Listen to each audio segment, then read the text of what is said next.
Predstavujeme vám Dunaj z produktovej rady Novošľachtence, ročník 2022. Hrozno prochádza z južnoslovenskej vinohradníckej oblasti, z Galanty, názov vinice je Brakoň.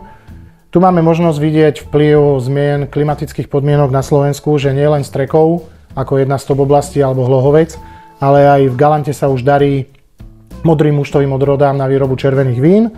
Konkrétne tento Dunaj je vo výbere z Hrozna, obsah alkoholu je 13, neskutočne krásna farba a vôňa, ktorá nám evokuje, že by to mohlo byť červené víno už vyzretejšie, aspoň 4-5 ročné, avšak je to ročník 2022. A som veľmi zvedavý sám na to, aký bude za tých 4-5 rokov, čo je minimálny zrecí potenciál.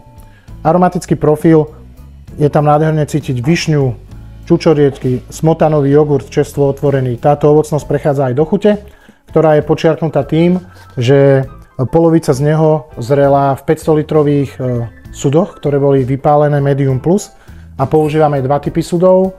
Jedna časť je americký dub a druhá časť je francúzsky.